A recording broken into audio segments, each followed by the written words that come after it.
15 institution schools को take over किया। ये जम्मू कश्मीर के जो तालीमी इदारे हैं, जो यहाँ के हमारे इंस्टीट्यूशंस हैं, जो हमारी यहाँ की सकाफत है, उस पर एक और हमला है।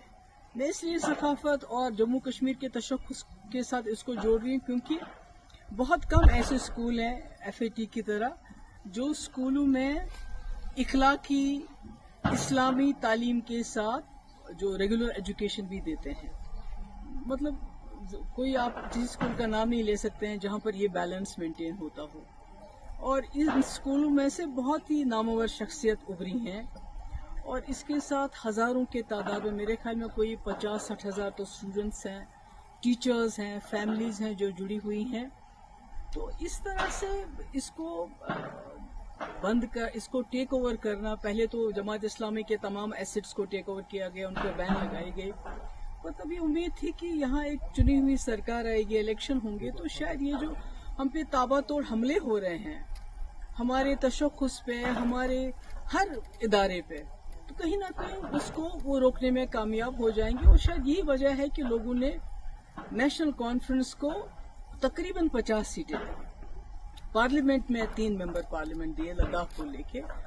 तो पर अफसोस की बात है कि बजाय इसके वो इस चीज को रोके, तो ये गवर्नमेंट की तरफ से ऑर्डर आना, मुझे लगता है कि ये मतलब एज अ कश्मीरी मुझे लगता है कि ये जो लोगों का जो भरोसा है उन पे क्या गुजरी होगी, मैं उसका अंदाजा नहीं लगाना चाहती। क्योंकि पिछले इलेक्शन में तमाम लोगों ने अपनी आइडियोलॉजी से बालातर उठ के, चाहे वो जमात इस्लामी थे, चाहे अहले हदीस थे, चाहे एम्प्लॉयज थे, चाहे टीचर्स एसोसिएशन थी, चाहे नौजवान थे, सब ने सोचा कि एक ही जमात को वोट देंगे ताकि ये जो तूफान आ रहा है हम पे मरकज की तरफ से, इसको शायद एक जमात रोक पाएगी, एक ही जमात रोक पाएगी। क्योंकि PDP को तोड़ फोड़ करके PDP लगता था लोगों को ये खत्म हो चुकी है, ये मुकाबला नहीं कर पाएगी।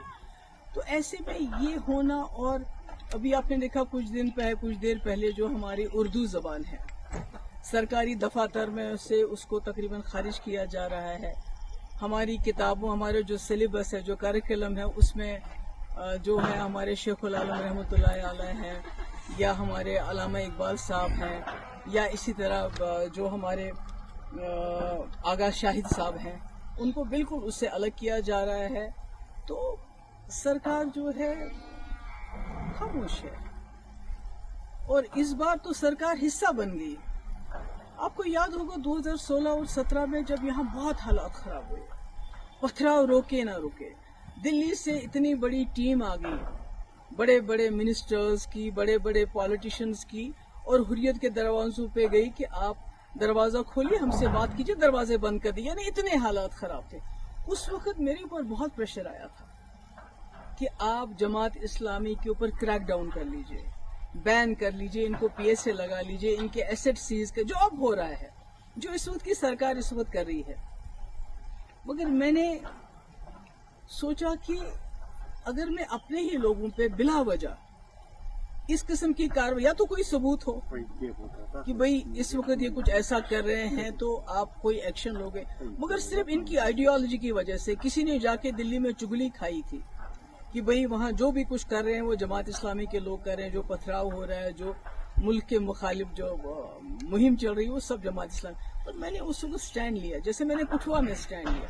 हालांकि मेरे पास अक्सरियत नहीं थी, हम PDP BJP सरकार में बने हुए थे। आज नेशनल कॉन्फ्रेंस के पास अपनी अक्सरियत है, उसके बावजूद वो इस किस्म के फैसले करती है। मुझे लगता है ये अफसोस के लायक है।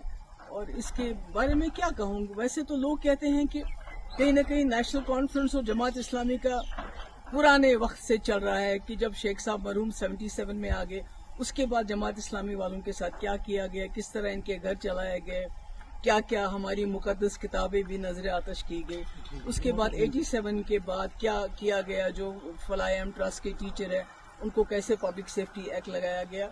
और आज 2025 में अब इनके जो स्कूल थे, जो लोगों के गरीब लोगों को, गरीब बच्चों को, क्योंकि आपने देखा कि सरकारी स्कूलों में जो चीज कमी है वो ये स्कूल पूरी करते थे, जिनका कोई नहीं होता था और कम फीस लेके ये तालीम देते थे। तो आज इन्होंने इतना बड़ा सिस्टम जो एक बना हुआ है उसको ایک حساب سے تباہی کے دہانے پہ پہنچا دیا ہے. کئی گھر اس کے ساتھ وابستہ ہے, کئی ٹیچر, سب کا مستقبل جو ہے